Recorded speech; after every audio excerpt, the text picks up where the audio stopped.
हो जाइए सावधान, आ गया महाविनाशकारी तूफान।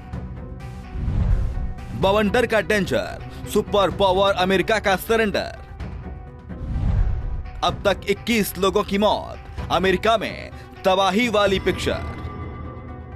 तो सुपर पावर अमेरिका एक बार फिर भयंकर तूफान और बवंडर की चपेट में आ गया है। तूफान और बवंडर ने अमेरिका में बड़ी तबाही मचाई है। देश के अलग अलग इलाकों में आए बवंडर तूफान और बवंडर के चलते कम से कम 21 लोगों की मौत की खबर सामने आई है। साथ ही दर्जनों लोग घायल बताए जा रहे हैं। घायलों को इलाज के लिए अस्पताल में भर्ती कराया गया है। प्रशासन प्रभावित इलाकों में राहत बचाव कार्य कर रहा है। साथ ही पीड़ित लोगों को सुरक्षित जगह पर शिफ्ट करने का काम भी किया जा रहा है।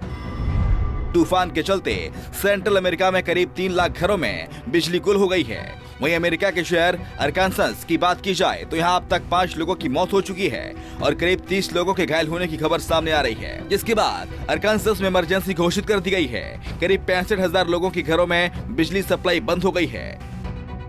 अरकानसास के लिटिल रॉक शहर में टोर्नेडो की वजह से करीब 2100 घर नष्ट हो गए हैं।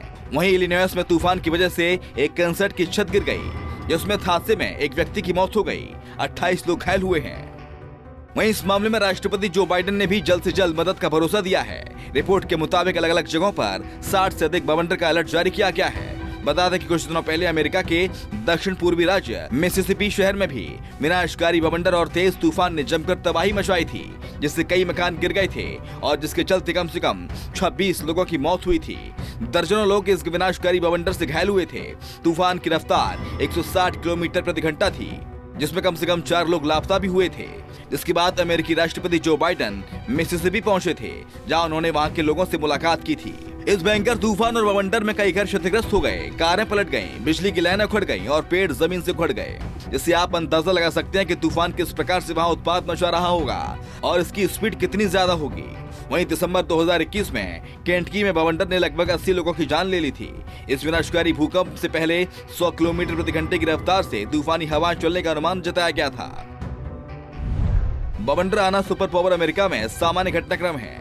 खासकर देश के केंद्र और दक्षिणी हिस्से में अक्सर ऐसी विनाश लीला होती रहती है। आपातकालीन अधिकारियों के मुताबिक बवंडर के कहर के बीच उनकी टीम ने रात भर पेट्रोलिंग करते हुए कई लोगों की जान बचाई है। वहीं इलिनॉइस, इंडियाना और अलाबामा में कुछ लोगों की मौत की खबर सामने आई है। बवंडर और तूफान की वजह से शिकागो हवाई अड्डे पर विमानों का आगमन औसतन 2 घंटे की देरी से हो रहा है। प्रांत में तूफान आने वाला है, इसको लेकर स्टॉर्म प्रेडिक्शन सेंटर ने शुक्रवार को ही चेतावनी जारी कर दी थी। उन्होंने अपनी चेतावनी में लिखा था कि राज्य में भयंकर तूफान आने वाला है। इस तूफान से लगभग 27 मिलियन से अधिक लोग प्रभावित हुए हैं। स्टॉर्म प्रेडिक्शन सेंटर के मुताबिक नेशविल शहर समेत उत्तर पश्चिमी अलाबामा, उत्तरी मिसिसिपी और पश्चिमी और मध्य टेनेसी में इन तूफानों ने भयंकर तबाही मचाई है।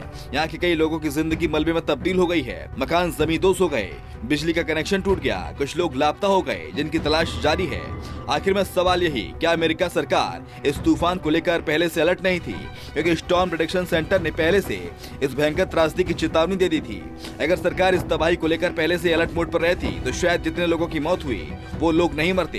क्योंकि अमेरिका में बार बार इस प्रकार का विनाशकारी तूफान और बवंडर आता है जो भयंकर तबाही मचाता है, जिसको लेकर पहले से ही अमेरिकी सरकार को अलर्ट रहना होगा, जिससे कम से कम नुकसान हो। Bureau report, Punjab Kesari TV. हमसे जुड़े रहने के लिए हमारे YouTube चैनल को सब्सक्राइब करें और नई वीडियो की नोटिफिकेशन के लिए बेल आइकॉन को दबाएं।